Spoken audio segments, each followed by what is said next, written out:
pendidikan adalah struktur pengajaran yang terdiri dari sekumpulan institusi yang mengatur, membiayai dan menyediakan perkhidmatan untuk pelaksanaan pendidikan sesuai dengan kebijakan, hubungan, struktur dan langkah-langkah yang akan ditentukan oleh sesebuah negara.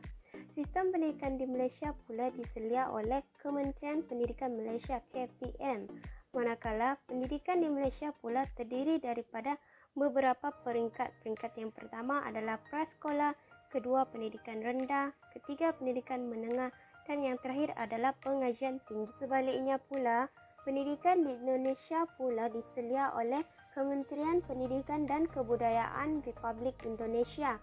Pendidikan di Indonesia pula terbahagi kepada 3 jalur utama, iaitu formal, tidak formal dan informal.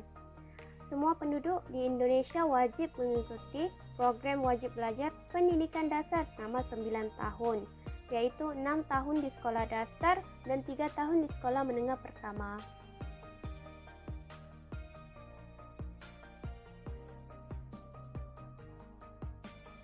Persamaan sistem pendidikan di Malaysia dan Indonesia dapat dilihat dari aspek pentaksiran pembelajaran. Hal ini dikatakan demikian kerana kualiti proses dan kualiti hasil pembelajaran yang fokuskan kompetensi adalah yang diberi keutamaan dalam persamaan pendidikan antara Malaysia dan Indonesia. Malaysia telah memperkenalkan pentadbiran berasaskan sekolah iaitu sistem PBS. Sistem ini merupakan transformasi daripada sistem yang menumpukan kepada peperiksaan sahaja. Tujuan PBS ini juga adalah untuk melihat prestasi murid secara sumatif dan formatif. Selain itu, sistem pendidikan Malaysia juga mempunyai sistem peperiksaan awam seperti SPM dan STPM yang merupakan syarat untuk menyambung pendidikan ke arah yang lebih tinggi. Di Indonesia, pelaksanaan pentaksiran adalah serupa dengan di Malaysia, di mana pentaksiran pembelajaran yang berbentuk sumatif dan formatif yang telah diguna pakai. Pentaksiran sumatif adalah pentaksiran yang diambil kira dalam keseluruhan pencapaian peperiksaan akhir persekolahan atau dikenali sebagai ujian nasional. Pentaksiran berbentuk formatif pula adalah pentaksiran yang dilaksanakan di sekolah untuk kesinambungan proses pengajaran dan pembelajaran pelajar. Akhir sekali, signifikan pentaksiran pembelajaran adalah sertifikasi untuk kepengajian yang lebih tinggi dan seleksi atau pemilihan untuk ke bidang pekerjaan.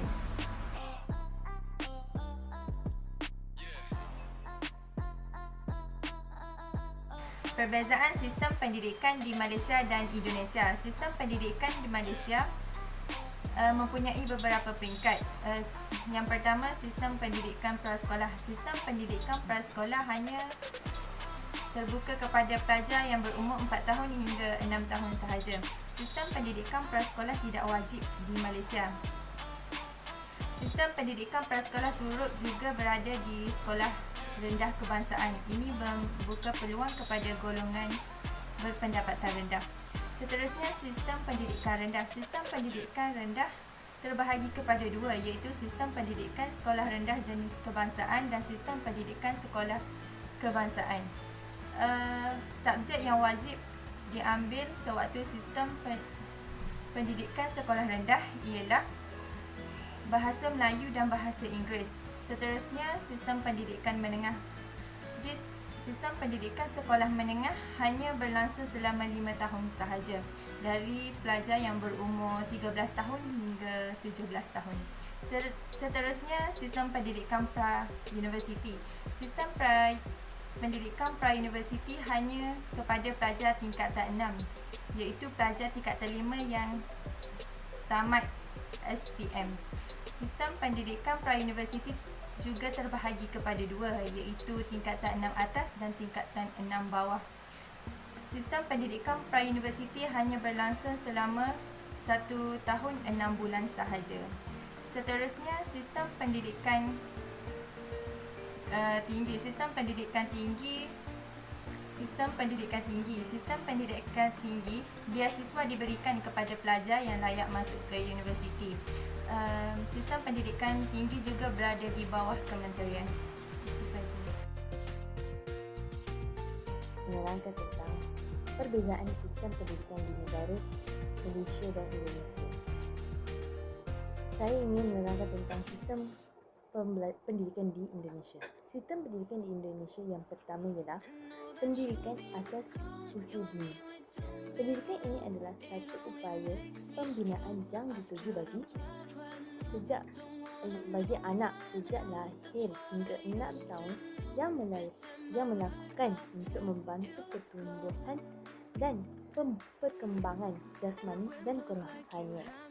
Yang kedua adalah pendidikan dasar. Pendidikan dasar adalah tingkat pendidikan awal untuk 9 tahun pertama persekolahan kanak-kanak. Sekolah asas selama 6 tahun dan sekolah menengah pertama selama 3 tahun. Pendidikan asas adalah asas kepada pendidikan menengah. Seterusnya, pendidikan menengah. Pendidikan menengah ialah peringkat pendidikan selepas pendidikan asas, iaitu sekolah menengah atas. Sekolah menengah atas selama 3 tahun pendidikan. Yang keempat adalah pendidikan tinggi. Pendidikan tinggi ialah peringkat pendidikan selepas pendidikan menengah yang merangkumi program diploma, sarjana muda,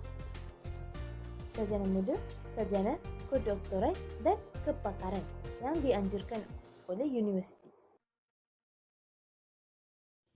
Secara kesimpulannya, pendidikan memainkan peranan yang sangat penting kepada sebuah negara, maupun dari segi pembangunan modal insan ataupun pembangunan negara dari segi sosial, politik ataupun ekonomi. Pendidikan juga memainkan peranan yang penting dalam meningkatkan taraf hidup rakyat. Hal ini kerana apabila taraf pendidikan semakin meningkat, maka taraf hidup rakyat juga seiring meningkat. Oleh itu, marilah kita bersama-sama menggembleng tenaga dan meningkatkan taraf pendidikan di Malaysia.